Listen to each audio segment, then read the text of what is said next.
الحمد للہ رب العالمین والعاقبۃ للمتقین والصلاة والسلام علی سید الانبیاء والمرسلین وعلی آلہ الطیبین الطاہرین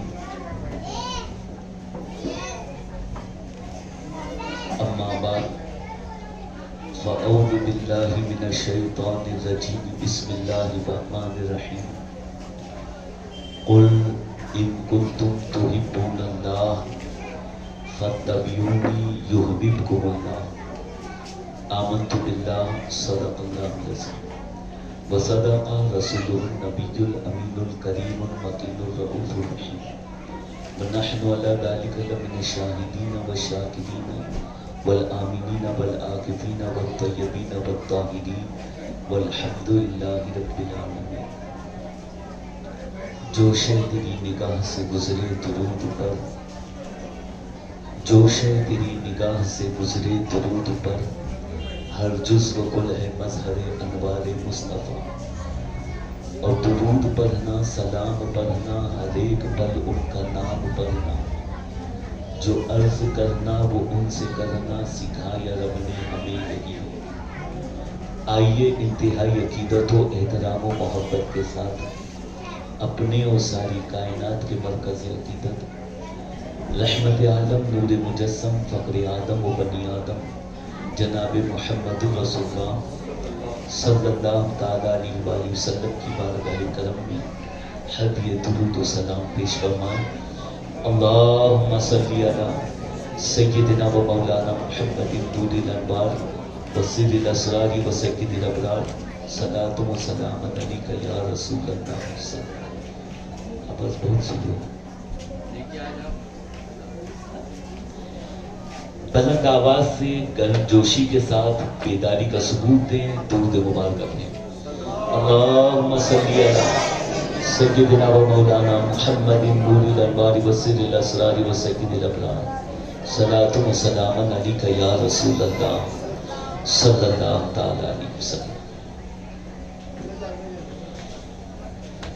امام عشق و محبت اعلی حضرت عظیم البرکت مجدد دین و ملت الشاہ امام احمد رضا خان فاضل بریلوی، محدث بریلوی، قلندر بریلوی، درویش بریلوی علیہ رحمت و رضوان عشق تعلق سے ارشاد فرماتے ہیں، جان ہے عشق مصطفیٰ، جان ہے عشق مصطفیٰ، روز فضو کرے خدا، جان ہے عشق مصطفیٰ، روز فضو کرے خدا، جس کو ہو درد کا مزہ ناز دوا اٹھائے کیوں، جس کو ہو درد کا مزہ ناز دوا اٹھائے کیوں۔ اور عشق بڑی عجیب شے ہے، اور جسے ہو جاتا ہے نا تو اس کی دنیا بدل جاتی ہے، اور لوگ سمجھتے ہیں یہ پاگل ہو گیا۔ جب عشق میں بندہ سرشار ہوتا ہے تو زمانہ اسے دیوانہ اور پاگل کہتا ہے۔ عاشق کہتے ہیں عشق انسان کو قلندر بو علی کرتا ہے۔ کہہ دیجئے، زور سے کہیں، عشق انسان کو قلندر بو علی کرتا ہے، عشق پاگل نہیں پاگل کو ولی کرتا ہے، عشق پاگل نہیں پاگل کو بولیے ولی کرتا ہے۔ اور جب عشق ہوتا ہے تو بندہ دائیں بائیں آگے پیچھے مصلحتیں دنیا داری نہیں دیکھتا، اب وہ اپنے محبوب حقیقی کے نام پر سب کچھ قربان کر دیتا اور دنیا لٹا دیتا ہے۔ اور اگر اس کا یار نار نمرود میں کودنے پر راضی ہو تو اس کے لیے بھی تیار ہو جاتا ہے۔ درویش لاہوری کہتے ہیں، بے خطر کود پڑا آتش نمرود میں عشق، عقل ہے محو تماشائے لب بام ابھی، عقل ہے محو تماشائے لب بام ابھی۔ اور ایک شاعر کہتے ہیں عشق نام ہے شاید انہی خونی مقاموں کا. یہ مقام جو خون کے منظر، یہ عشق نہیں آسان. بس اتنا سمجھ لیجئے ایک آگ کا دریا ہے اور ڈوب کے جانا ہے. نعرہ تکبیر، نعرہ رسالت، جشن عید میلاد النبی. علامہ کے شعر کی گہرائی کو سمجھیں. فرماتے ہیں یہ عشق نہیں آسان، آسان نہیں ہے یہ عشق نہیں آسان. بس اتنا سمجھ لیجئے ایک آگ کا دریا ہے. آگ کا دریا ہو، تیر کے جانا ہے نہیں لکھا، تیر کے جانا نہیں ہے بلکہ ڈوب کے جانا ہے. یہ عشق نہیں آسان. بس اتنا سمجھ لیجئے ایک آگ کا دریا ہے اور ڈوب کے جانا ہے، اور ڈوب کے جانا. وہی درویش لاہوری فرماتے ہیں عشق نام ہے شاید انہی خونی مقاموں کا، جہاں جا کر پلٹتا ہی نہیں پھر کارواں کوئی. جہاں جا کر پلٹتا ہی نہیں پھر کارواں کوئی. اور جب عشق ہوتا ہے نا تو پھر کیفیت کیا ہوتی ہے. درویش لاہوری فرماتے ہیں کہ دو عالم سے کرتی ہے بیگانہ دل کو آئے. کبھی وہ لذت مل جائے اور وہ کیفیت مل جائے تو بندہ دو عالم سے بیگانہ ہوتا ہے، اور پھر وہ ہوتا ہے اس کا محبوب حقیقی ہوتا ہے. بس اپنے محبوب کی یاد میں گم ہوتا ہے. دو عالم سے کرتی ہے بیگانہ دل کو، عجب چیز ہے لذت آشنائی. عجب چیز ہے لذت آشنائی. اور امام عشق و محبت فرماتے ہیں کہ حضور صاحب لولاک صلی اللہ تعالی علیہ وسلم کی ذات بابرکت، اللہ کی سرتاب قدم شان ہے یہ. کہہ دیجئے اللہ کی سرتاب قدم شان ہے یہ. انسان نہیں انسان، وہ انسان ہے یہ. قرآن تو ایمان بتاتا ہے انہیں، ایمان یہ کہتا ہے میری جان ہے یہ. ایمان یہ کہتا ہے میری جان ہے یہ. اور ایک صحابی، بڑے عظیم صحابی، حضرت خبیب رضی اللہ تعالی، حضرت خبیب، مصطفیٰ جان رحمت صلی اللہ تعالی علیہ وسلم کی محبت میں سرشاری نصیب ہو گئی، حضور کے غلام ہو گئے، اور مکہ مکرمہ میں وہ قید ہو گئے. کفار و مشرکین نے قید کیا. حضرت خبیب کو ان کی جو مالکہ تھی نا، وہ اس کی سزا دیتی تھی، اس بات کی سزا دیتی تھی کہ وہ رسول اللہ کا غلام ہو گیا، دامن مصطفیٰ تھام لیا ہے، رسول اعظم صلی اللہ تعالی علیہ وسلم کے دین کو قبول کر لیا ہے. اس کی سزائیں دی جاتی تھی. بڑی اچھی بات اکبر الہ آبادی نے کہی ہے، رقیبوں نے رپٹ لکھوائی ہے جا جا کے تھانے میں کہ اکبر نام لیتا ہے خدا کا اس زمانے میں. تو جو خدا اور رسول کا ہو جائے زمانہ اسے ظلم کا شکار کرتا تھا. اور اس کی مالکہ حضرت خبیب کو اس قدر مارتی تھی کہ گرم سلاخ کو، لوہے کی سلاخ کو گرم کر کے حضرت خبیب کے سر پہ مارا جاتا.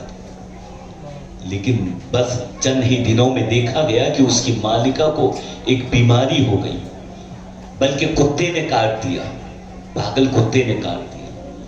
اور حال یہ ہوا کہ کتے کی طرح آواز نکالتی تھی، بھونکتی تھی، بولنا چاہتی تھی لیکن آواز کتے کی طرح نکلتی تھی، اور اسی ذلت کی موت مری. اور کسی نے کہا کہ یہ بیماری سے بچنا ہے تو تمہیں ایک کام کرنا ہوگا کہ گرم سلاخ اپنے سر پہ کسی سے مارنے کے لیے کہو، سلاخ کو گرم کر کے سر پہ مارو. اور یہ کام اس نے اپنے اس غلام خبیب کو دے رکھا تھا کہ سلاخ کو گرم کر کے سر پہ مارے. دیکھو سزا دنیا میں ہی اللہ دے رہا اور خبیب کے ہاتھ سے. لیکن حضرت خبیب پر ظلم کے پہاڑ ڈھائے جاتے رہے، ظلم ہوتا رہا. لیکن جناب خبیب باز نہیں آئے. تو دیکھا کہ یہ باز نہیں آ رہے تو مکہ سے باہر لے جا کر انہیں قتل کرنے کا ارادہ کیا کہ کسی طریقے سے انہیں قتل کر دیا جائے. اور کہتے ہیں کہ ہماری کوئی بات تو مان. جب کوئی بات ماننے کو تیار نہیں تو موت کے لیے تیار ہو جائے. خبیب نے کہا کہ تیار ہوں, عشق رسول میں مجھے موت بھی گوارا ہے. یہ نعرہ تو ہم لگاتے ہیں لیکن حقیقت میں ہماری کیفیت نہیں ہے کہ. تو حضرت خبیب کو مکہ مکرمہ کے باہر لے گئے اور انہیں باندھا گیا اور کہا کہ پہلے چھوٹی موٹی سزائیں دو. بچوں کو جمع کیا گیا اور بچوں کے ہاتھوں میں خنجر دیے گئے اور ایک ایک بچہ باری باری آئے انہیں خنجر سے مارے. بچے مارتے تھے, وہ چلے جاتے تھے, پھر دوسرا بچہ آتا تھا, پھر تیسرا بچہ. جناب خبیب مار کھاتے تھے اور صبر کرتے تھے اور خوش ہوتے تھے. کیوں؟ انہیں معلوم تھا یہ جو سزائیں مل رہی ہیں محبت رسول کی بنا پر, میں آزمائش کے دور سے گزر رہا ہوں. اور وہ بس صبر کرتے تھے. اور پھر وقت آیا کہ کہا کہ خبیب تجھے سولی پہ چڑھا دیا جائے گا اور تیاری ہو گئی. کسی نے آ کر خبیب سے کہا کہ خبیب ابھی تم مرنے والا ہے, ایسی تکلیف برداشت کر رہا ہوں. اگر تیری تکلیف کی بجائے تیرے بدلے میں تیرے صاحب تیرے آقا محمد صلی اللہ تعالیٰ علیہ وسلم کو تیرے بدلے میں سزا دی جائے تو چلے گا؟ اللہ اکبر. حضرت خبیب جلال میں آ گئے. ارشاد فرماتے ظالم تو نے کیا کہہ دیا؟ تو یہ کہہ رہا ہے کہ میرے بدلے میں رسول اعظم صلی اللہ تعالیٰ علیہ وسلم کو تکلیف دی جائے تو سن لے کہ یہ تکلیف تو دور کی بات ہے, میں مر جانا کٹ جانا گوارا کر لوں گا, لیکن میرے حضور کے قدموں میں ایک کانٹا چبھ جائے مجھے گوارا نہ ہوگا. حضور کے قدموں میں کانٹا چبھے یہ بھی مجھے گوارا نہیں ہوگا. اور پھر سولی پہ چڑھانے کا وقت آیا. کہتے ہیں آخری آرزو ہو تو بتاؤ. جناب خبیب نے کہا کہ ہاں ایک آرزو ہے, مجھے دوگانہ نماز پڑھنے دو, 2 رکعت نفل پڑھنے کی اجازت دو. اجازت دی گئی, نفل نماز پڑھ لی.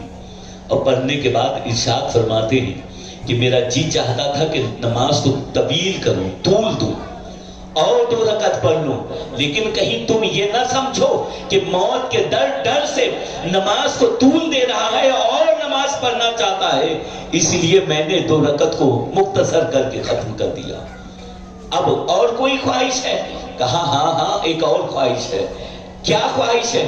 کہا مجھے سولی پہ چڑھاؤ نا تو ادھر ادھر میرا رخ نہ کرنا, میرا رخ گنبد خضرا کی طرف کرنا, مدینہ منورہ کی طرف کرنا, میرے حضور کی طرف میرا رخ کرنا. کیوں؟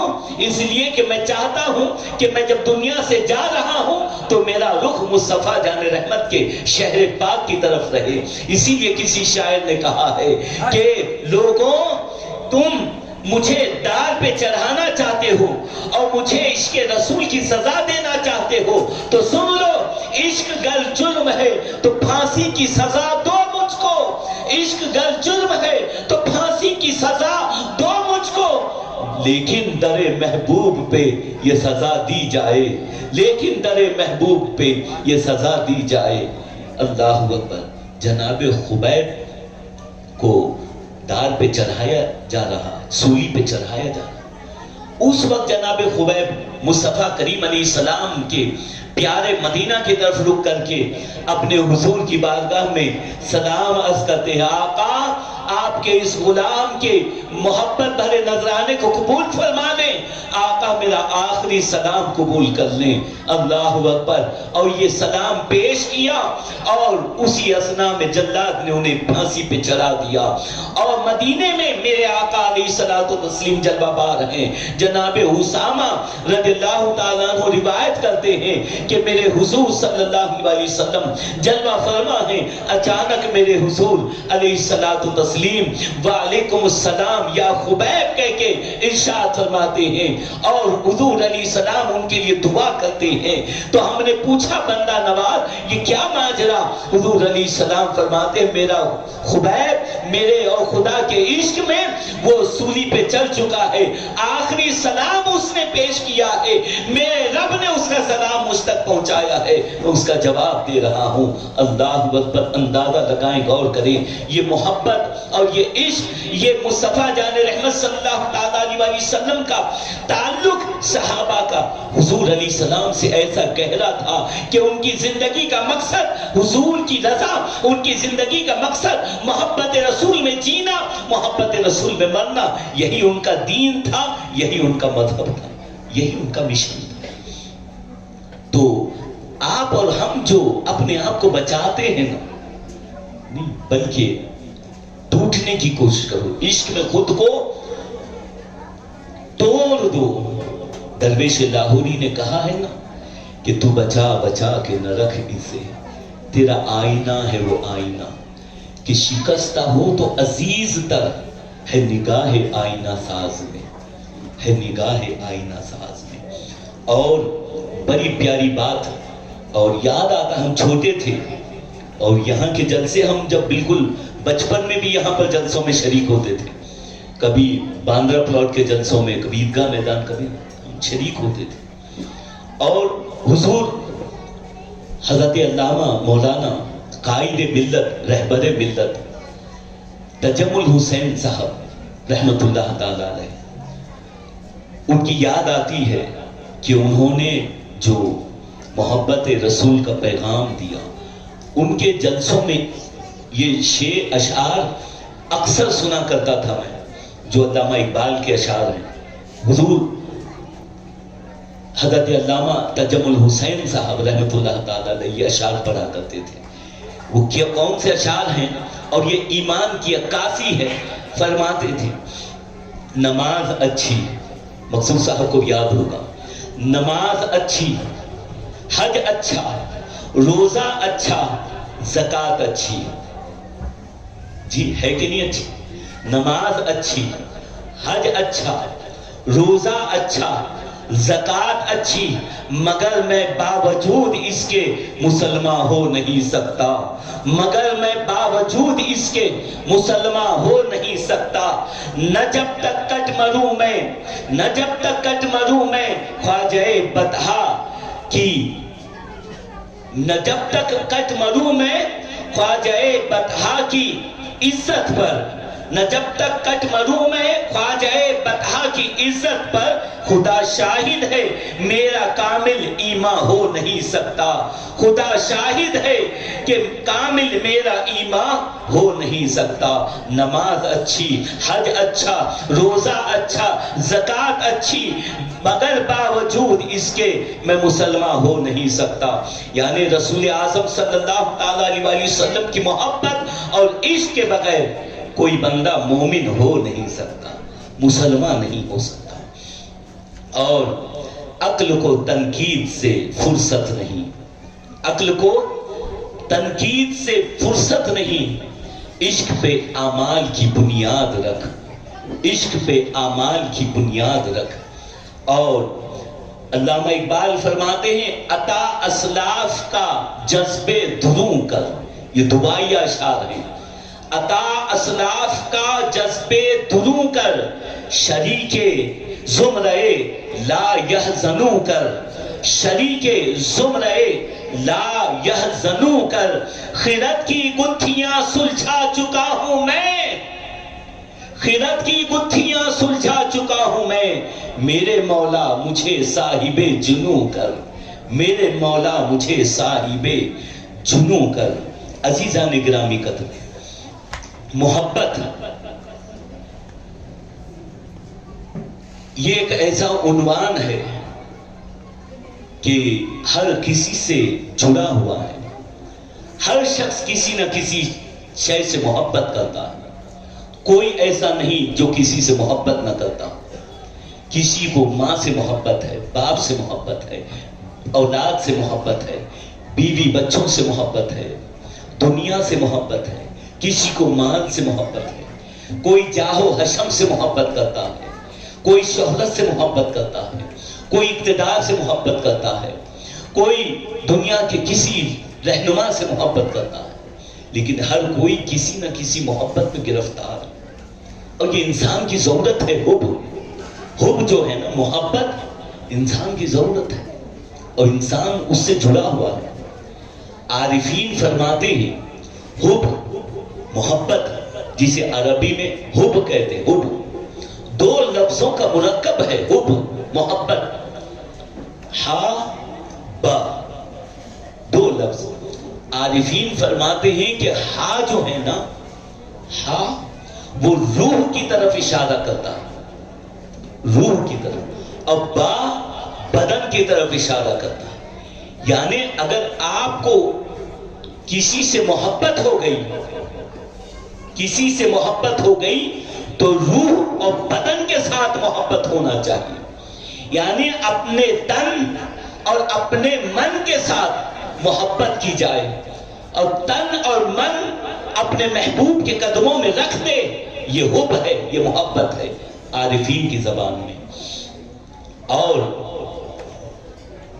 حضرت یحییٰ بن معاذ رازی بہت بڑے ولی اللہ ہیں، وہ محبت کی تعریف میں بیان فرماتے، محبت کہتے کسے؟ فرماتے ہیں محبت ایک حال ہے، محبت ایک حال ہے، ایک کیفیت ہے، اور وہ قال نہیں ہے، وہ بیان نہیں کیا جا سکتا، وہ ایک حال ہے، وہ کیفیت ہے، وہ قال نہیں ہے، وہ کہنے کی چیز نہیں ہے، بولنے کی چیز نہیں، وہ حال ہے، کیفیت ہے۔ اور محبت جسے ہوتی ہے وہ الفاظ میں اسے بیان نہیں کر سکتا، محبت لفظوں میں بیان نہیں ہوتی۔ کون کہہ رہے ہیں؟ یحییٰ بن معاذ رازی فرما رہے ہیں۔ اور جناب ابو بکر شبلی جو جنید بغدادی کے خلیفہ ہیں، وہ ارشاد فرماتے ہیں کہ محبت کہتے اسے ہیں کہ جو ماں سوا محبوب کے علاوہ ہر شے سے، ہر چیز کو محو کر دے، محبوب کے علاوہ ہر چیز سے بندے کو بیگانہ کر دے، دور کر دے، اسے محبت کہتے ہیں، وہ ہو اور محبوب ہو۔ اور پھر آگے بایدی بسامی کا قول سنیں کہ محبت کہتے کسے؟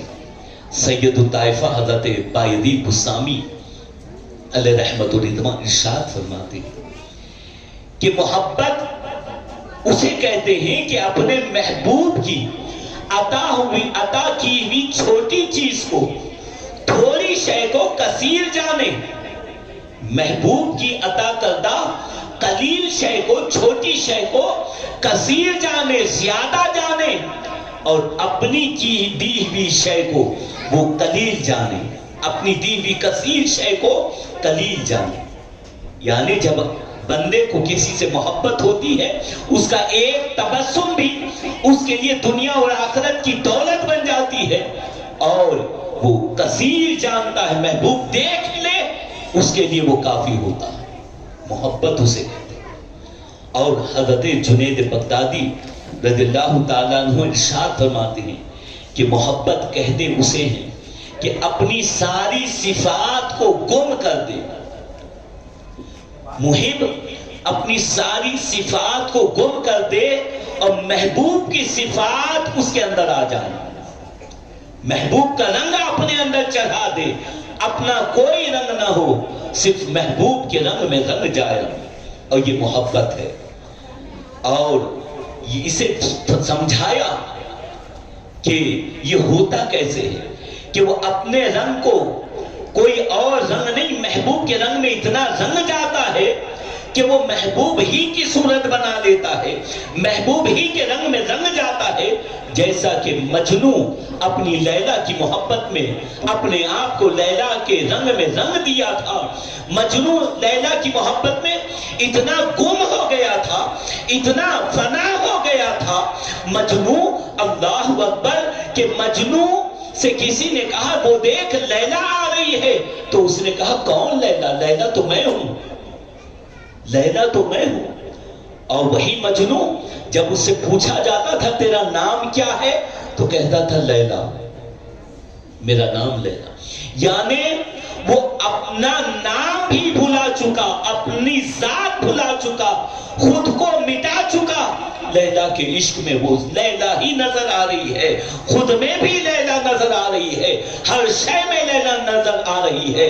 یہ محبت کا معیار مجنوں نے لیلا سے کر کے زمانے کو بتایا کہ دیکھو یہ دنیاوی محبت کا حال یہ ہے، تو تم جب حقیقی محبت میں سرشار ہو جاؤ تو تمہاری کیفیت کیسی ہونی چاہیے، کیسی ہونی چاہیے۔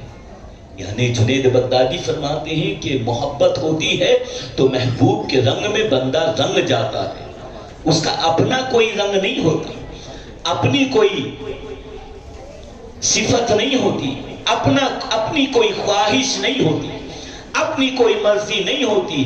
مرضی وہی ہوتی ہے جو اس کے محبوب کی مرضی، خواہش وہی جو اس کے محبوب کی خواہش۔ اپنی مرضی کو فنا کر دیتا، اپنی خواہش کو فنا کر دیتا۔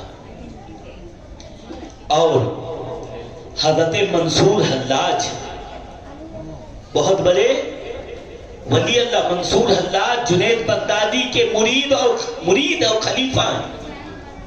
منصور حلاج دو دن بعد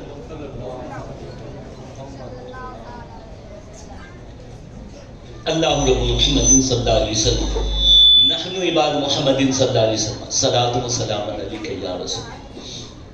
یہ محبت کی باتیں چل رہی ہیں، اور یہ مانو یا نہ مانو کوئی نہ کوئی بات تو آپ کے دل پہ اثر کرے گی اور چبھے گی۔ یہ بات اس لیے کہ دل سے جو بات نکلتی ہے اثر رکھتی ہے، پر نہیں لیکن طاقت پرواز رکھتی ہے، اور یہ چبھنے والی بات ہے اور آپ کے دل سے تعلق رکھنے والی باتیں، اور یہ ہر جگہ آپ کو نصیب نہیں ہوں گی۔ عرفاء کی باتیں، عارفین کی باتیں، اولیاء کی باتیں، بڑوں کی باتیں آپ کو بآسانی نصیب ہو رہی ہیں۔ تو کون؟ منصور حلاج۔ نام منصور حلاج کا زبان پر آیا، جنید بغداد کے خلیفہ، تو ہمارے ایک عزیز جو ابھی حال ہی میں منصور اشرفی، جو آپ کے سامنے ہمیشہ خدا اور رسول کا ترانہ پیش کرتے تھے، ان کا انتقال ہوا۔ دعا فرمائے کہ مولا کریم انہیں کرمٹ کرمٹ جنت نصیب فرمائے، اور اللہ عز و جل ان کی قبر کو رحمتوں سے، برکتوں سے، نور سے بھر دے۔ منصور حلاج سے پوچھا گیا کہ محبت کیا ہے، تو فرماتے ہیں کہ محبوب میں فنا ہو جانا، محبوب میں فنا ہو جانا یہ محبت ہے۔ اور حضرت ابو عبداللہ قرشی بہت بڑے ولی اللہ ہیں، فرماتے ہیں محبت کہتے اسے ہیں کہ اپنا سب کچھ محبوب کے سپرد کر دے، اپنا سب کچھ محبوب کے قدموں میں رکھ دے اور اپنے لیے کچھ باقی نہ رکھے۔ یہ محبت کی علامت ہے، یہ محبت کی علامت۔ اور یحییٰ بن معاذ غازی فرماتے ہیں کہ محبت ہو جائے تو محبوب کی طرف سے جفا ہو، محبوب کی طرف سے جفا ہو۔ جفا کہتے ہیں بے رخی، جفا ہو تب بھی محبت کم نہ ہو، اور محبوب کی طرف سے عطا ہو تو محبت بڑھے نہیں۔ یعنی محبوب اگر ٹھکرا دے تب بھی محبت ویسے ہی رہے، کم نہ ہو۔ محبوب چھلک دے تب بھی محبت کم نہ ہو، محبوب عطا نہ کرے تب بھی محبت قائم رہے، اور محبوب عطا کرے تو ایسا نہیں کہ زیادہ محبت بڑھ جائے۔ اللہ اکبر۔ اور یہ کیسے مجنوں نے کر کے بتایا۔ مجنوں نے، لیلا بیمار ہوئی، بیماری کے بعد شفا یابی ہوئی، صحت مند، پہلے کا زمانہ تھا، صحت مند ہونے کے بعد کچھ پکا کے مٹھائی وغیرہ بنا کر غریبوں میں تقسیم کیا جاتا تھا۔ ہر کوئی اپنے اپنے طور پہ غریبوں کو کھلانا یہ اپنی عادت تھی۔ لیلا نے شکرانے کے طور پہ حلوہ بنایا، حلوہ بنا کر غریبوں کو کھلانے کے لیے وہ کھڑی ہو گئی، بانٹنے کے لیے۔ لوگ آئے اپنا اپنا کاسا لے کر لیلا کے سامنے، سب کو وہ دیتی رہی، سب کو وہ بانٹتی رہی۔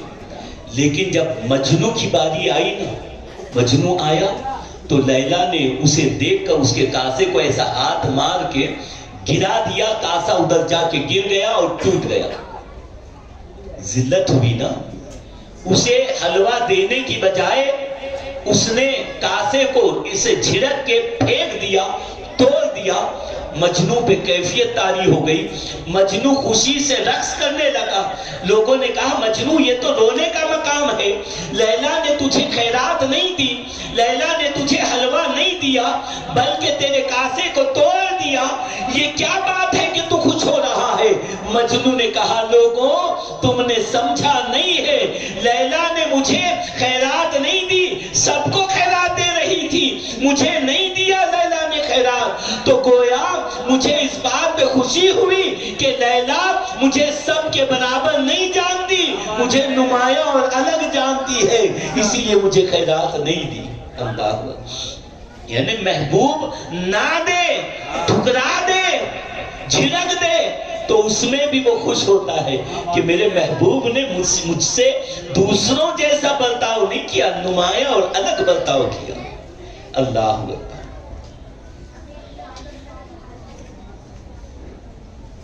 اللہ کے پیارے حبیب صلی اللہ علیہ وسلم جو پوری کائنات میں سب سے عرفہ و اعلیٰ ہے، سب سے اونچی ذات حضور کی ہے، سب سے اعلیٰ ذات میرے حضور کی ہے، کوئی حضور جیسا نہ آیا ہے نہ آئے گا۔ وہ یہ سچ ہے، یہ بات بلا شبہ حضور سب سے اعلیٰ، سب سے بالا۔ بریلی کے تاجدار یہی تو ہمیں سکھاتے رہے نا، یہی تو سکھا، زندگی بھر زمانے کو یہی تو کہتے رہے، سب سے اولا و اعلیٰ ہمارا نبی، سب سے بالا و اعلیٰ ہمارا نبی، سارے اونچوں سے اونچا سمجھیے جسے ہے اس اونچے سے اونچا ہمارا نبی، اور سارے اچھوں سے اچھا سمجھیے جسے ہے اس اچھے سے اچھا ہمارا نبی۔ اور کرنو بدلی رسولوں کی ہوتی رہی پر نہ بدلے نہ بدلا ہمارا نبی۔ اور کون دیتا ہے؟ دینے کو منہ چاہیے، دینے والا ہے سچا ہمارا نبی۔ اور کروں عرض انبیاء سے کہ کیوں مالکو کیا تمہارا نبی ہے ہمارا نبی؟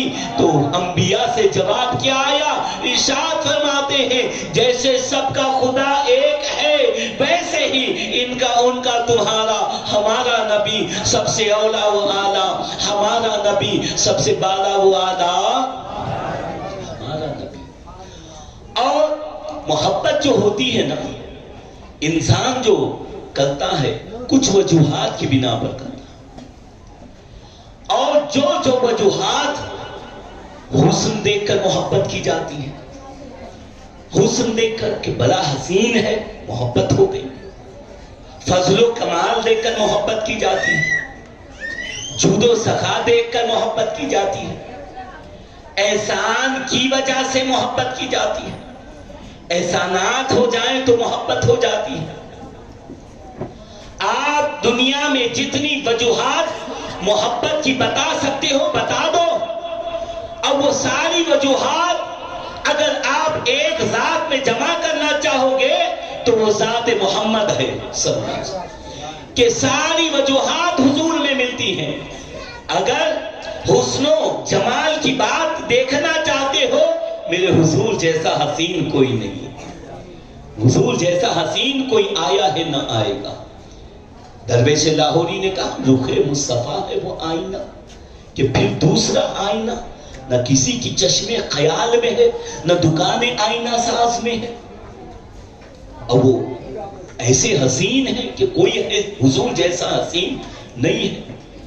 جبریل امین بارگاہ مصطفیٰ جان رحمت میں حاضر ہوئے، عرض کرتے ہیں یا آقا یا رسول اللہ صلی اللہ علیہ وسلم، آقا میں نے آدم کو دیکھا ہے، میں نے شیش کو دیکھا ہے، میں نے نوح کو دیکھا ہے، میں نے یحییٰ اور زکریا کو دیکھا ہے، میں نے داؤد کو دیکھا ہے، میں نے سلیمان کو دیکھا ہے، میں نے موسیٰ کو دیکھا ہے، میں نے عیسیٰ کو دیکھا ہے، میں نے یوسف کے حسن کو دیکھا ہے، میں نے ابراہیم کو دیکھا ہے، پروردگارا میں نے سارے نبیوں کو دیکھا، اور یا رسول اللہ میں نے سارے جہانوں کو دیکھ لیا ہے اور سارے جہانوں کو میں نے الٹ پلٹ کر کے دیکھ لیا، لیکن آقا آپ جیسا حسین میں نے کسی کو نہیں پایا، آپ جیسا حسین میں نے کسی کو نہیں پایا۔ اسی لیے بریلی کے تاجدار فرماتے ہیں کہ یہی بولے سدرا والے، یہی بولے سدرا والے، چمنے جہاں کے تھالے سبھی میں نے چھان ڈالے، تیرے پائے کا نہ پایا، تجھے یک نے یک بنایا، تجھے یک نے یک بنایا۔ اللہ اکبر، کوئی حضور جیسا نہیں، تو پھر محبت کا مرکز حضور بننا چاہیے، حضور ہے محبت کا مرکز۔ اور یہ تو لمبے موضوعات ہیں، حضور فضل و کمال کے مالک ہیں، کمالات کے مالک ہیں، کمالات کا ذکر آئے گا آگے۔ حضور بے مثال کمالات اپنے اندر رکھتے ہیں اور جود و سخا کے مالک ہیں حضور، تو کیوں نہ حضور سے محبت کی جائے۔ حضور کے احسانات کی بات کی جائے تو روئے زمین پر کوئی بشر ایسا نہیں ہے جس پر میرے حضور کے احسانات نہ ہو، اور کوئی جن ایسا نہیں ہے، جنات کی دنیا میں کوئی ایسا نہیں جس پر حضور کا کرم اور احسان نہ ہو، اور کائنات کا کوئی چپا ایسا نہیں، اور اللہ کی کوئی مخلوق ایسی نہیں ہے جس پر میرے حضور کا کرم اور احسان نہ ہو۔ ہر شے پہ حضور کا کرم اور احسان ہے، تو کیوں نہ حضور سے محبت۔ حضور محبت کی، حضور محبت کا مرکز ہے، حضور علیہ الصلوۃ والتسلیم محبت کا مرکز ہے، اور حضور کی محبت یہ اہل ایمان پر واجب کہ بغیر حب نبی، بغیر محبت رسول کے آپ کا ہمارا ایمان مکمل نہیں ہوتا۔ حضرت فاروق اعظم رضی اللہ تعالیٰ عنہ جو مرید مصطفیٰ ہیں، صرف مرید مصطفیٰ نہیں بلکہ مراد مصطفیٰ ہیں۔ عمر وہ ہے جن کے لیے میرے حضور نے دامن پھیلایا ہے، جھولی پھیلا کر اپنے رب سے عمر کو مانگا ہے، مالک پروردگار عمر کو میری جھولی میں ڈال دے، دامن اسلام میں عمر کو ڈال دے۔ وہ عمر جنہیں میرے حضور نے رب کی بارگاہ میں جھولی پسار کی مانگا ہے، مراد مصطفیٰ عمر ہے رضی اللہ تعالیٰ۔ حضرت عمر رضی اللہ تعالیٰ عنہ حضور علیہ السلام کی خدمت میں حاضر ہوئے، عرض کرتے ہیں بندہ نواز میں ساری کائنات سے زیادہ آپ سے محبت کرتا ہوں، الا بالنفس، اپنی نفس کے علاوہ، اپنی جان کے علاوہ ہر شے سے زیادہ آپ سے محبت کرتا ہوں۔ تو اس وقت میرے حضور نے ارشاد فرمایا، بخاری شریف کی حدیث پاک ہے، پہلی جلد میں ابتدائی احادیث میں، کہ رسول کریم صلی اللہ تعالیٰ علیہ وسلم سے جب عمر نے کہا کہ آقا ساری کائنات سے زیادہ میں آپ سے محبت کرتا ہوں مگر اپنی نفس کے علاوہ، تو حضور علیہ السلام نے فرمایا عمر لا یؤمن احدکم حتی اکون احب الیہ من والدہ وولدہ والناس اجمعین۔ اے عمر کہ جب تک کوئی بندہ مجھ سے محبت اس حال اس کیفیت میں نہ کرے کہ ساری کائنات سے بڑھ کر بلکہ اپنی جان سے بالنفس، اپنی جان سے زیادہ مجھ سے محبت نہ کرے، وہ کامل مومن ہو نہیں سکتا۔ اپنی اولاد، اپنے گھر والے، گھر بار، دنیا داری، ساری کائنات سے زیادہ بلکہ اپنی جان سے زیادہ جب تک تم مجھ سے محبت نہیں کرو گے کامل مومن نہیں ہو سکتا۔ تب عمر رضی اللہ تعالیٰ عنہ نے عرض کیا بندہ نواز اب تو میں اپنی جان سے بھی زیادہ آپ سے محبت کرتا ہوں۔ اللہ اور اللہ جل مدہ کریم اپنے حبیب صلی اللہ تعالیٰ علیہ وسلم سے سب سے پہلے اور سب سے زیادہ محبت کرنے والا اللہ ہے، حضور سے۔ اور کائنات میں سب سے پہلے کیا بنا، کون سی چیز پیدا ہوئی جانتے ہو؟ پہلے عشق بنا، سب سے پہلے عشق بنا۔ اللہ کو عشق ہوا، چاہت ہوئی تو اللہ نے اپنے محبوب کے نور کو پیدا فرمایا اور اپنے محبوب کے جلوے کو بنا کے اپنے قربت خاص میں رکھا اور اپنے محبوب کے جلوے سے محبت ہو گئی۔ رب نے اپنے محبوب سے محبت کی اور اپنے محبوب کی محبت کی وجہ سے ساری کائنات کے نشیمن کو، ساری کائنات کے وجود کو اللہ نے خلق فرمایا. اور اللہ کے حبیب صلی اللہ تعالی علیہ وسلم سے محبت صحابہ کرام اس قدر فرماتے تھے.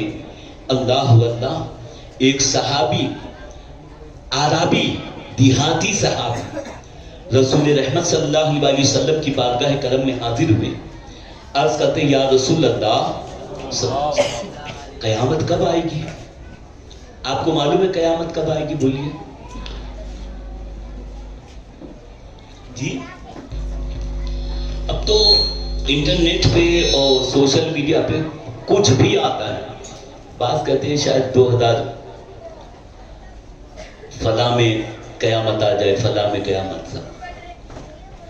صحابی عربی حضور علیہ السلام کی خدمت میں حاضر ہوئے، عرض کرتے ہیں بندہ نواز قیامت کب آئے گی؟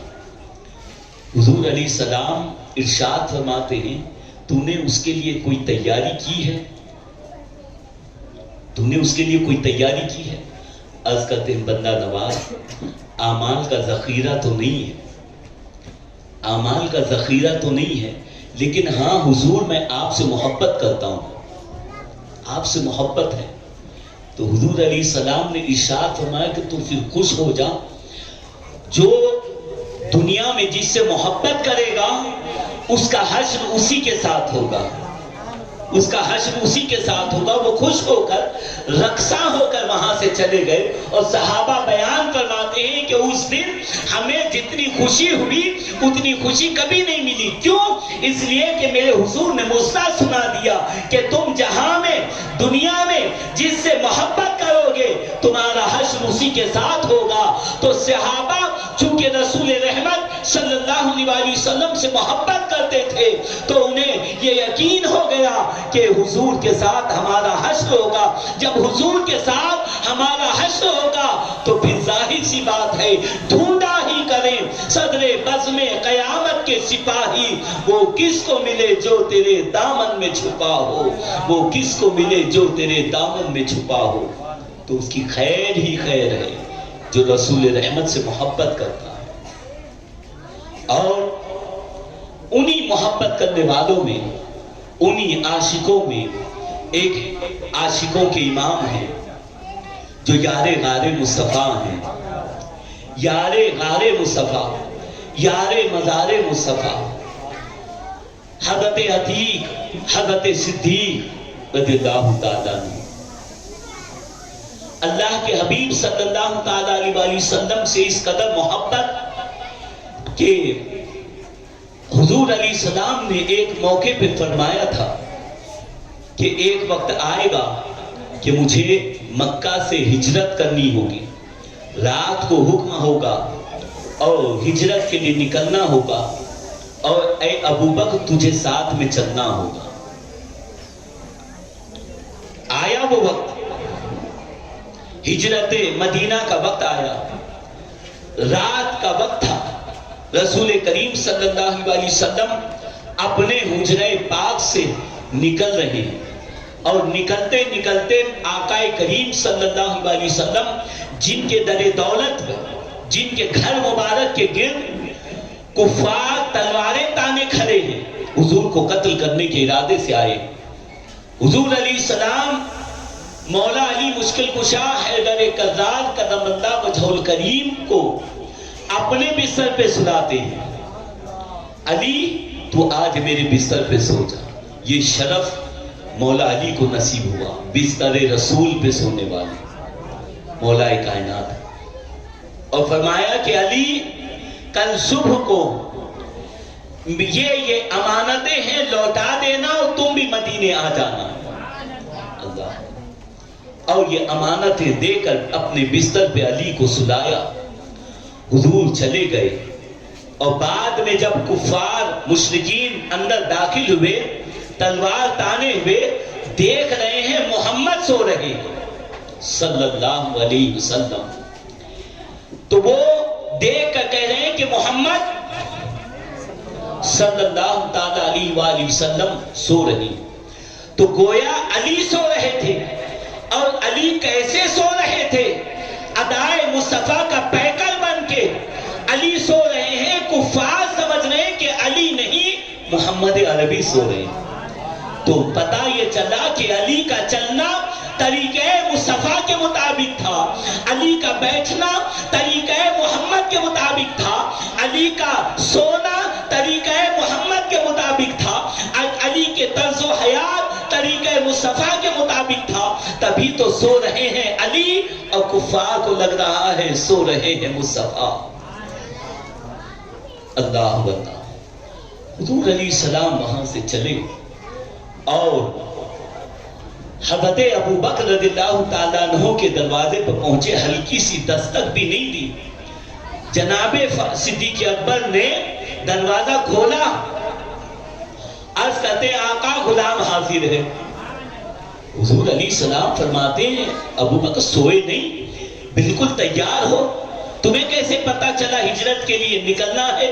تو عرض کرتے ہیں بندہ نواز فلاں دن فلاں مہینے میں آپ نے فرمایا تھا کہ ایک وقت آئے گا کہ ہجرت کا حکم ہوگا، تمہیں بھی ساتھ میں چلنا ہوگا، تو لہذا وہ دن ہے اور آج کا دن ہے، میں رات کو کبھی سویا ہی نہیں، ہمیشہ تیار رہتا تھا دروازے پر کہ کہیں ایسا نہ ہو کہ میرے حضور آ جائیں، دستک دے اور باہر نکلنے میں تاخیر ہو جائے۔ اس محبت کی وجہ سے، اس وجہ سے میں ہمیشہ تیار رہتا تھا کہ نہ جانے کب حضور حکم فرما دیں اور مجھے نکلنا ہو۔ یہ محبت تھی جناب ابو بکر رضی اللہ تعالیٰ عنہ کی۔ اللہ اللہ، اور جب جانے لگے نا، یہ شرف جناب صدیق کو نصیب ہوا رضی اللہ تعالیٰ عنہ۔ اور آقا کریم صلی اللہ علیہ وسلم کا معجزہ ہے کہ حضور علیہ السلام جب قدم شریف رکھتے تھے تو سخت پتھر پہ حضور کا قدم شریف پڑتا تو اس پہ حضور کے قدموں کے نشان آ جاتے تھے، یعنی سخت سے سخت پتھر پر حضور کے پیارے پیارے وہ تلوے مبارک، وہ ان کے نشان قدموں میں آ جاتے تھے۔ تو چونکہ کفار حضور کے تعاقب میں تھے، تلاش میں تھے، اب قدموں کے نشان، اور پہاڑ پر چلنا ہے غار ثور کی طرف، تو جناب ابو بکر نے عرض کیا بندہ نواز غلام حاضر ہے، میرے کاندھے پر سوار ہو جائے۔ حضور علیہ السلام کو جناب ابو بکر رضی اللہ تعالیٰ عنہ نے اپنے کاندھے پر سوار کیا اور پہاڑ پر چلتے رہے، یہاں تک کہ غار ثور کے پاس پہنچ کر آقا کریم علیہ الصلوۃ والتسلیم سے عرض کیا بندہ نواز آپ یہاں جلوہ فرما ہو، میں اندر جا کر آتا ہوں۔ واقعہ مشہور ہے، اندر جانے کے بعد جناب ابو بکر رضی اللہ تعالیٰ عنہ نے غار کو صاف کیا۔ اب لطیف نکتہ عرض کر رہا ہوں، صدیق اکبر گئے، غار کو صاف کیا، اور پھر کچھ سوراخ تھے، سوراخ میں جناب ابو بکر نے اپنے کپڑے کو پھاڑ کے ایک ایک سوراخ کو بند کیا، اور پھر بعد میں حضور سے عرض کرتے آقا آپ اندر تشریف لائیں، آقا آپ اندر تشریف لائیں۔ یہاں ایک بات کا پتہ چل رہا، ہمارا عقیدہ سمجھ رہا، وہاں جو پیچھے کھڑے ہیں احباب اور ادھر بھی، تو یہاں کچھ کرسیاں خالی ہیں، آ جائیں اور بیٹھ جائیں، اور قریب آ کر بیٹھیں تو انشاءاللہ زیادہ لطف نصیب ہو۔ یہاں ایک عقیدہ اہل سنت والجماعت کو مل رہا ہے، کیا کہ غار میں پہلے جناب ابو بکر جا رہے ہیں اور صفائی کر رہے ہیں، اور صاف کرنے کے بعد حضور کو بلا رہے ہیں، تو پتہ یہ چلا ہمارا بھی دل ایک غار ہے، ہمارا بھی دل ایک مکان ہے، ایک گھر ہے، اس دل کے نہا خانے میں حضور نہیں آنے والے۔ حضور کو آپ کے دلوں میں اگر بلانا ہے تو سن لو، پہلے جناب ابو بکر کی محبت کو دلوں میں بٹھانا ہوگا، ابو بکر کو دل میں بٹھانا ہوگا، جناب ابو بکر آئیں گے، ہمارے دل کو صاف کریں گے اور حضور کی محبت ہمارے دل میں آئے گی۔ ابو بکر سے عداوت ہو اور دل میں کینہ ہو اور تم سوچو کہ حضور کی محبت مل جائے، حضور کی رضا مل جائے، ناممکن جی۔ حضرت ابو بکر رضی اللہ تعالیٰ عنہ نے ایک ایک سوراخ کو بند کیا اور ایک سوراخ رہ گیا، اور اس سوراخ پر اپنی ایڑی کو یا انگوٹھے کو کے ذریعے سوراخ کو بند کیا۔ کتابوں میں آتا ہے کہ ایک سانپ نے ڈنک مارا، ایک نہیں کئی مرتبہ، 60 مرتبہ۔ کتنی مرتبہ؟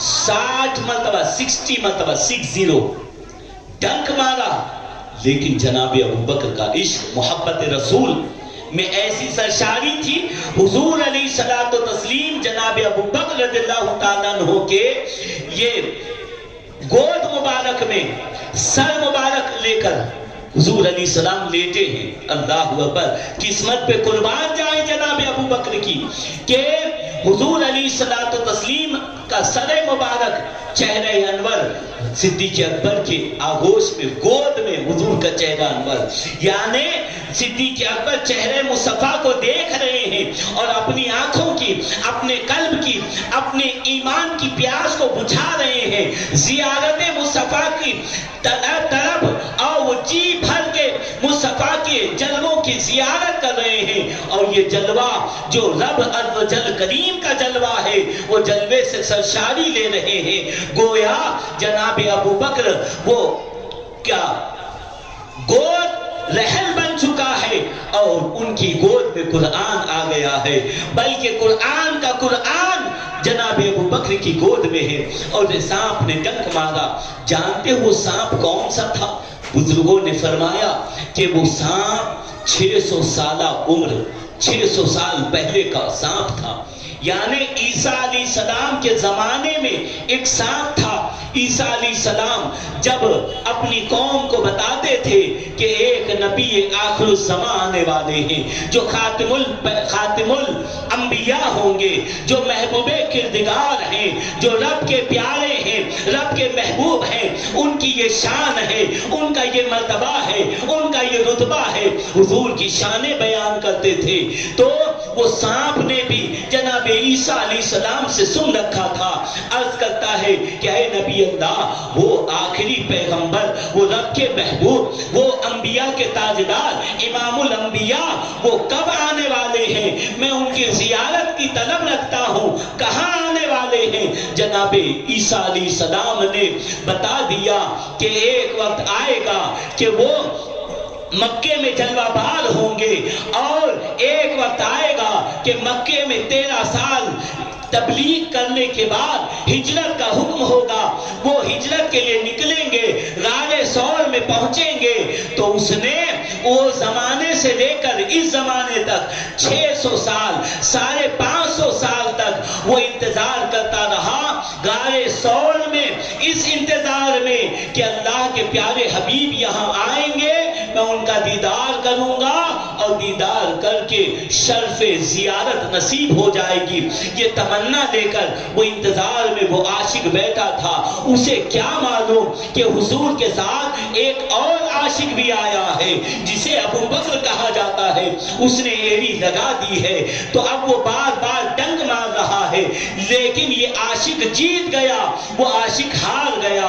اللہ بتانے کا مقصد و منشا یہ ہے کہ جناب ابوبکر رضی اللہ تعالیٰ عنہ کو اپنی جان کی فکر نہیں تھی، اپنے ہلاک ہونے کی فکر نہیں تھی، حضور کے آرام میں خلل نہ پڑے، یہ جناب ابوبکر رضی اللہ تعالیٰ عنہ کی طلب تھی۔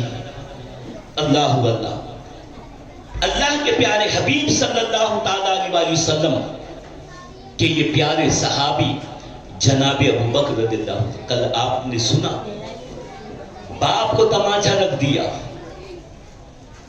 حضور علیہ الصلوۃ والتسلیم کہ یہ عاشق صدیق اکبر رضی اللہ تعالیٰ بدر کی جو جنگ ہوئی نا، 313 مسلمان عاشقوں کی یہ جماعت بدر کے میدان میں پہنچی، مقابلہ ہوا، اور یہاں ابوبکر رضی اللہ تعالیٰ عنہ مقابلے میں ان کے بیٹے عبد الرحمن ابھی مسلمان نہیں ہوئے تھے، بیٹا عبد الرحمن مسلمان نہیں، وہ کفار کی طرف سے جنگ کے لیے آئے، رسول کریم صلی اللہ علیہ وسلم کے جانثاروں سے لڑ رہے تھے، بعد میں مسلمان ہوئے۔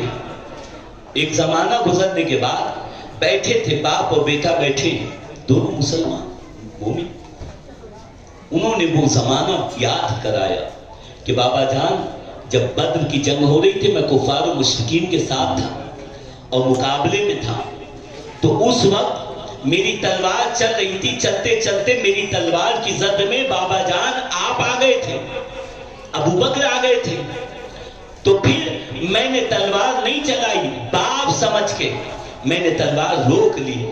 جناب صدیق اکبر ارشاد فرماتے، اچھا میرے بیٹے تو نے ایسا کیا کہ بدر میں باپ سمجھ کے تو نے تلوار نہیں چلائی؟ سن، اگر میری تلوار کی زد میں تو آ جاتا تو میں بیٹا سمجھ کے تجھے نہ چھوڑتا، بلکہ رسول کریم صلی اللہ علیہ وسلم کا دشمن جان کے میں تجھے ہلاک کر دیتا۔ یہ محبت اور یہ عشق جناب کہ بیٹے کو قتل کرنے کے لیے آمادہ ہیں جناب صدیق اکبر رضی اللہ تعالیٰ۔ رسول رحمت صلی اللہ تعالیٰ علیہ وسلم نے ایک مرتبہ ارشاد فرمایا کہ لوگوں، مجھے تمہاری دنیا کی زمانے کی 3 چیزیں بڑی محبوب ہیں، بہت پسند ہیں۔ 3 چیزیں مشہور حدیث پاک ہے۔ نمبر 1 فرماتے حضور، خوشبو مجھے بہت پسند ہے، تو کوئی خوشبو کی بے ادبی نہ کرے، خوشبو کی بے ادبی نہیں کر سکتے، اور کوئی خوشبو تحفے میں دے تو قبول کر لو، انکار نہیں کرنا۔ اور خوشبو رسول رحمت صلی اللہ علیہ وسلم کی پسند ہے، اور آپ اور ہم اگر خوشبو استعمال کریں تو اس سے عقل تیز ہوتی ہے، عقل تیز، بندے کے اندر نفاست آتی ہے، صاف ستھرائی آتی ہے، اور ایک مومن کی شان ہوتی ہے کہ وہ پاک صاف رہتا ہے، گندا نہیں رہتا اور میلا کچیلا نہیں رہتا، وہ صفائی پسند ہوتا ہے۔ یہ مسلمان کی پہچان ہے۔ اور اب حال بدل گیا، اب کیفیت بدل گئی ہے۔ جس نئے علاقے میں آپ جاؤ، نئی بستی میں جاؤ، جہاں زیادہ کوڑا کرکٹ نظر آئے، زیادہ گندگی نظر آئے، زیادہ کچ پچ نظر آئے بمبئی کی زبان میں، تو پھر پوچھنے کی ضرورت نہیں پڑتی کہ یہ کس کا علاقہ ہے، پھر بنداس لوگ کہہ دیتے ہیں یہ مسلمانوں کا علاقہ ہے۔ ایسا ہو رہا ہے۔ ہماری بستی سب سے زیادہ گندی ہوتی چلی جا رہی ہے، صفائی کا خیال ہم نہیں کرتے، گلیوں کے صفائی کا خیال، دروازے کے سامنے صفائی کا خیال نہیں، گھر میں صفائی کا خیال نہیں، محلے کی صفائی کا خیال نہیں، گندگی کے ہم عادی ہو گئے ہیں۔ ہماری یہ کیفیت نہیں ہونی چاہیے۔ ایک مسلمان کی پہچان کہ وہ صفائی پسند کرتا ہے، ایک مومن کی پہچان یہ ہے کہ صاف ستھرا رہتا ہے، صاف ستھرائی کو پسند کرتا ہے۔ غیروں کے یہاں جا کر دیکھو، ان کے گھر کے سامنے جو اوٹا جسے کہا جاتا ہے، آنگن ہوتا ہے، اتنا صاف ہوتا ہے کہ آپ بیٹھ جاؤ تو آپ کے کپڑے گندے نہیں ہوتے، صاف ستھرے ہوتے ہیں۔ صبح 5 بجے اٹھ کر وہ دھوتے ہیں، صفائی کرتے ہیں۔ اور ہم اگر تھوڑا دل چاہے صفائی کرنے کا، جھاڑو مار کے پڑوسی کے آگے کچرے کو ڈال دو، پھر وہ لڑائی جھگڑے کا ذریعہ بن جائے۔ تھوڑے نفاست پیدا کرو، صاف ستھرائی پیدا کرو، ایک مہذب قوم بننے کی کوشش کرو۔ رسول اعظم صلی اللہ تعالیٰ علیہ وسلم نے کوئی گوشہ ایسا نہیں چھوڑا جس میں ہماری رہنمائی نہیں فرمائی، رہنمائی فرمائی حضور علیہ السلام۔ صاف ستھرا رہا کرو، بدن میں میل کچیل نہ رہے، داڑھی صاف ستھری رہے، چہرہ گرد آلود نہ ہو، بال کو سنوارا کرو، گھر سے نکلو تو چہرہ دیکھ کر نکلو کہ صاف ستھرا ہے یا نہیں، اور منہ کو صاف ستھرا رکھو، منہ سے گند اور بو نہیں آنی چاہیے، اور کچا لہسن اور پیاز کھا کے نہ جاؤ کہ کہیں کسی کو تکلیف نہ ہو۔ خوشبو لگاؤ تو ایسی خوشبو لگاؤ کہ جس سے دوسرے کو الرجی نہ ہو۔ ہر کوئی ہارڈ خوشبو برداشت نہیں کر سکتا، تو اس کا بھی خیال رکھو۔ مفتی اعظم ہند علیہ رحمہ جب کہیں سفر کو جاتے تھے تو سافٹ عطر لگاتے تھے، سافٹ، بالکل ایسا کہ ہر کوئی اسے پسند کر سکتا ہے، ہر کسی کو ہارڈ عطر نہیں چلتا، تو کہیں ایسا نہ ہو کہ اسے تکلیف پہنچے۔ تو لوگوں کی تکلیف کا خیال رکھنا یہ کہ مومن کی پہچان ہے۔ صاف ستھرا رہا کرو، اپنے کپڑوں کو مہذب بناؤ، اچھے کپڑے پہنا کرو، اچھے سلیقے سے اٹھا کرو، بیٹھا کرو۔ معاشرے میں، سوسائٹی میں کیسا رہا جائے وہ سلیقے کے ساتھ، اور نکلے تو پتا چلے کہ مہذب قوم جا رہی ہے، ایک مہذب معاشرے کا فرد جا رہا ہے۔ آپ دیکھیں کہ لوگ اس پر باقاعدہ محنت کر رہے ہیں، ڈریس سینس پر محنت کی جا رہی ہے، پیسے دے دے کر لوگ یہ سیکھ رہے ہیں کہ کیسا لباس پہنا جائے، ہماری باڈی لینگویج کیسی ہونی چاہیے، تہذیب کیسی ہونی چاہیے، بات کرنے کا طریقہ کیا ہونا چاہیے، لوگوں کے درمیان ہم کس طرح سے بات کریں، بات کرنے کا طریقہ، اور یہ ساری چیزیں سکھائی جا رہی ہیں۔ اور اللہ کے حبیب صلی اللہ علیہ وسلم نے 1400 سال پہلے ہی ہمیں سکھا دیا، پھر بھی ہمیں ہوش نہیں ہے، بہر کر۔ حضور علیہ السلام فرماتے ہیں مجھے 3 چیزیں پسند ہیں۔ نمبر 1 خوشبو، اور نمبر 2 باکراہ عورت، عورتوں سے حضور علیہ السلام نے محبت فرمائی۔ عورت ذات دھتکارنے کی شے نہیں، ذلیل کرنے کی شے نہیں ہے، پیروں کی جوتی کا نام عورت نہیں، بلکہ محبتوں کا نام عورت ہے، عزتوں کا نام عورت ہے، تقدس کا نام عورت ہے۔ اور عورت کو ایک پروٹوکول دیا جائے، ایک عزت دی جائے، گھر میں نمایاں مقام دیا جائے، اسے رسوا نہ کیا جائے، چوراہے پہ نہ پہنچایا جائے، اسے ذلیل نہ کیا جائے، اس کی تکلیف کا خیال رکھا جائے، اور اس کے احساسات کا خیال رکھا جائے، اسے ذلیل نہ کیا جائے۔ عورت کو عزت رسول رحمت صلی اللہ علیہ وسلم نے دی۔ اور تیسری چیز حضور علیہ السلام فرماتے ہیں نماز میری آنکھوں کی ٹھنڈک ہے، کہہ دیجئے رسول رحمت صلی اللہ علیہ وسلم نماز سے محبت فرما رہے ہیں، اور جو حضور کی آنکھوں کی ٹھنڈک ہے وہی آنکھوں کی ٹھنڈک آج ہم کتنی پابندی سے اختیار کر رہے ہیں۔ ہم اپنا جائزہ لیں۔ جب یہ حضور علیہ السلام نے بیان فرمایا کہ مجھے 3 چیزیں پسند ہیں، یاد غار مصطفیٰ نے فوراً عرض کیا بندہ نواز مجھے بھی 3 چیزیں بہت پسند ہیں۔ کون سی ابو بکر؟ عرض کرتے بندہ نواز آپ کے چہرے کو دیکھنا، نمبر 1 آپ کے رخ بدوحا کو دیکھنا، یہ مجھے دنیا میں سب سے زیادہ پسند ہے۔ اور دوسری پسند یہ ہے آقا کہ آپ کی مجلس میں بیٹھنا، آپ کی رفاقت میں بیٹھنا، آپ کی سنگت میں بیٹھنا، آپ کی صحبت میں بیٹھنا میرے حضور مجھے بہت پسند ہے۔ اللہ اللہ۔ تیسری پسند عرض کرتے ہیں آقا مجھے تیسری بات یہ پسند ہے کہ اپنا سارا مال آپ کے قدموں پہ قربان کرنا ابو بکر کو بہت زیادہ پسند ہے۔ اللہ اللہ۔ یہ جناب ابو بکر کی پسند جب دل سے پسند نکلی اللہ نے قبول فرما دی، اور ایسے قبول فرمائی کہ حضرت ابو بکر رضی اللہ تعالیٰ عنہ کا مال حضور علیہ الصلوۃ والتسلیم نے اتنا قبول فرمایا، اتنا قبول فرمایا کہ ایک وقت آیا کہ میرے حضور نے ارشاد فرمایا کہ دنیا میں نے سب کا بدلہ جو کچھ جس نے مجھ پر احسان کیا میں نے اس کا بدلہ دے دیا، لیکن سنو ابو بکر کے مجھ پر اتنے احسانات ہیں کہ ان کا بدلہ میں نے پورا نہیں کیا۔ کل بروز قیامت میرا رب میری جانب سے ابو بکر کا بدلہ دے گا۔ اللہ ایک مرتبہ رو رہی حضرت ابو بکر رضی اللہ تعالیٰ رو رہے، بابا جان پوچھا ان کی بیٹی سیدہ طیبہ طاہرہ عائشہ صدیقہ رضی اللہ تعالیٰ، بابا جان رونے کی وجہ کیا ہے؟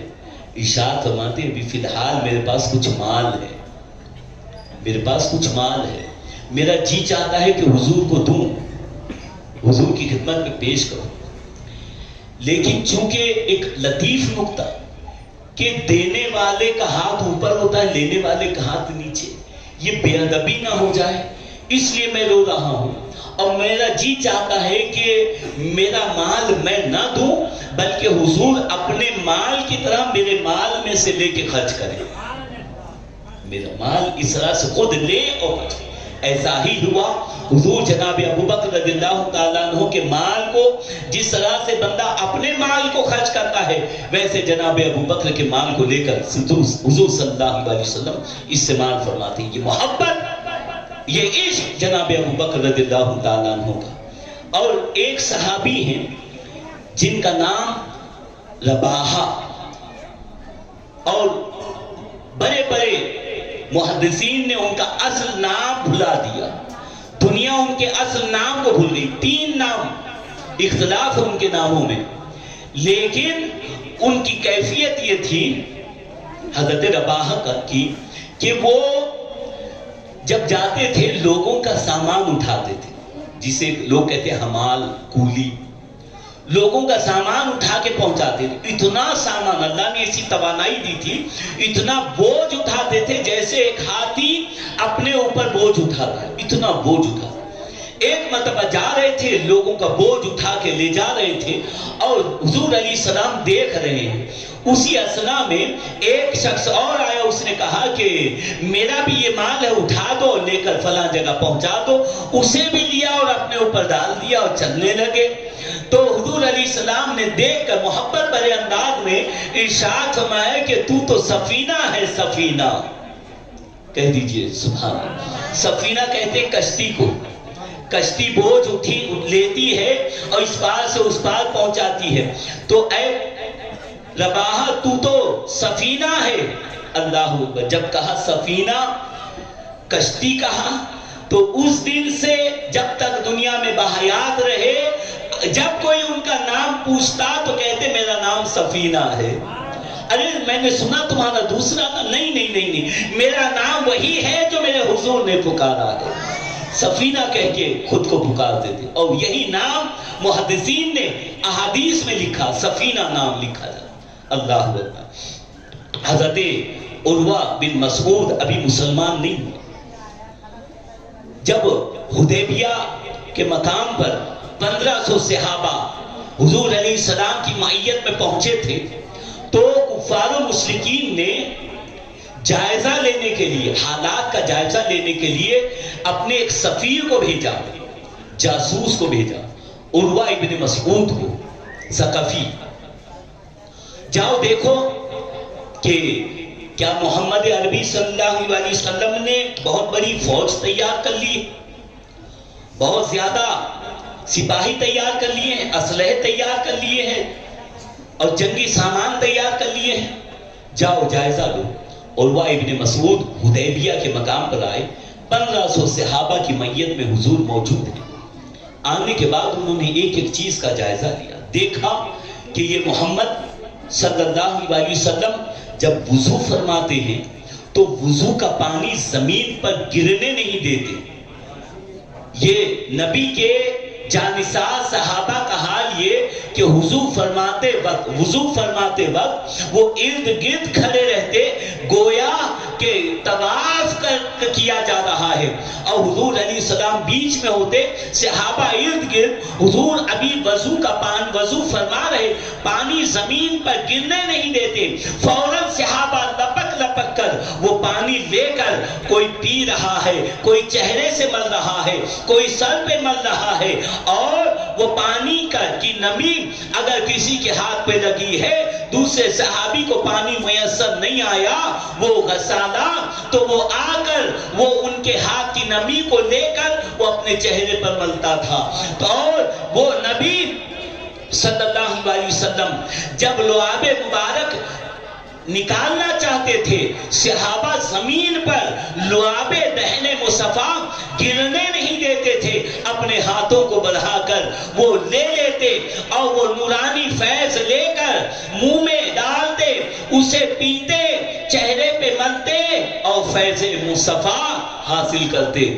اور جب مصطفیٰ کریم صلی اللہ علیہ وسلم کو حجامت کرتے ہوئے دیکھا، بال ترشواتے ہوئے دیکھا، تو دیکھا کہ ارد گرد صحابہ کا ایک ہجوم ہے، حضور علیہ السلام بال مبارک ترشوا رہے ہیں، منہ مبارک زمین پر گرنے نہیں دیتے، اور صحابہ اسے اٹھا کر ادب و احترام سے چوم رہے ہیں، سر پہ رکھ رہے ہیں اور اسے تبرک کے طور پہ لے جا رہے ہیں۔ اس نے سارا یہ محبت محبت کا نظارہ دیکھا اور دیکھنے کے بعد واپس پہنچا کفار مکہ کے پاس اور اس نے کہا کہ اے لوگوں میں نے وہ منظر دیکھا ہے، وہ منظر دیکھ کر آ رہا ہوں کہ ایسا منظر آج تک میں نے نہیں دیکھا۔ میں نے کسرا کے بادشاہوں کو دیکھا ہے، میں نے قیصر کے بادشاہوں کو دیکھا ہے، میں نے روم کی سلطنت اور وہاں کے بادشاہوں کو دیکھا ہے، لیکن کسی بادشاہ کی اس قدر تعظیم و توقیر ہوتے ہوئے میں نے نہیں دیکھا جو محمد عربی کی تعظیم و توقیر ان کے جانثار کرتے ہیں۔ اور سن لو، جو قوم اپنے نبی کے وضو کا پانی زمین پر گرنے نہیں دیتی، وہ قوم اپنے نبی کے خون کو کیسے گرنے دے گی؟ تو لہذا تم ان سے جنگ کرنا، ان سے دشمنی کرنے کا ارادہ چھوڑ دو۔ کیوں؟ اس لیے کہ فرزانوں سے جیتنا آسان ہے، دیوانوں سے جیتنا آسان نہیں، دیوانوں سے جیت نہیں سکتے۔ تو پتہ یہ چلا کہ دو عالم سے کرتی ہے بیگانہ دل کو عجب چیز ہے لذت آشنائی۔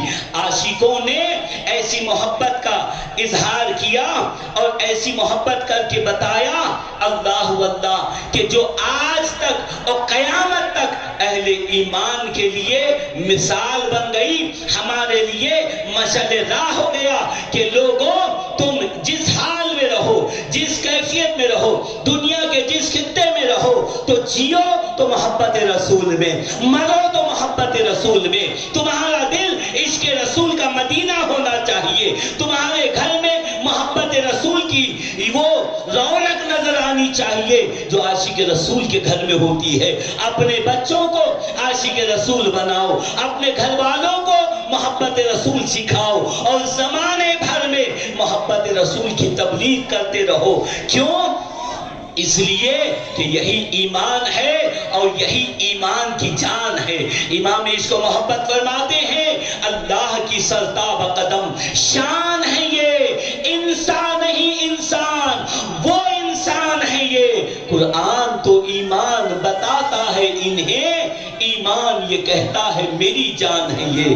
اب کچھ باتیں سن لیں، حضرت بلال حبشی کے عشق کی داستان سن لیں۔ بلال اللہ واللہ زمانہ جانتا ہے، کالے تھے، کلوٹے تھے، ہونٹ موٹے تھے، ایک مالک کے غلام تھے، لیکن مصطفیٰ جان رحمت کی غلامی اختیار کر دی، رسول کریم صلی اللہ علیہ وسلم کے غلام ہو گئے۔ تو اس غلامی کی سزا جناب بلال حبشی کو ملنے لگی۔ ان کا مالک انہیں باندھ کر کوڑے مارتا تھا اور تپتی ہوئی ریت پہ حضرت بلال حبشی کو لٹاتا تھا، اور ریت پہ لٹا کر، تپتی ہوئی ریت پر لٹا کر سینے پہ پتھر رکھا جاتا تھا تاکہ نیچے کی گرمی بھی محسوس ہو اور یہ پتھر بھی ان کے سینے پہ ہو۔ اتنی ضربیں بلال حبشی وہ اس کو کافر کے ہاتھوں سے کھاتے رہے، لیکن جتنے کوڑے برسائے جاتے تھے ہر کوڑے پہ بلال حبشی احد احد احد کہتے تھے۔ اللہ واللہ یہ عاشق رسول ہیں جو کوڑے کھا کر، مار کھا کے، ضربیں کھا کر بھی مسکرا رہے ہیں۔ پوچھنے والے نے پوچھا بلال یہ کیا بات ہے، یہ مار کھا کے ہنسنا اور مسکرانا اس کا سبب کیا ہے؟ بلال حبشی فرماتے ہیں سنو، تم نے نہیں دیکھا بازار سے جب تم ہانڈی خریدتے ہو، جب تم برتن خریدتے ہو تو خریدنے سے پہلے تم برتن کو دیکھتے ہو یہ برتن مضبوط ہے یا نہیں، پکا ہے یا نہیں، اچھا ہے یا نہیں، تو تم ٹھوک بجا کر دیتے ہو، ٹھوک بجا کر تم دیکھتے ہو کہ یہ مضبوط ہے یا نہیں اور پھر تم خریدتے ہو۔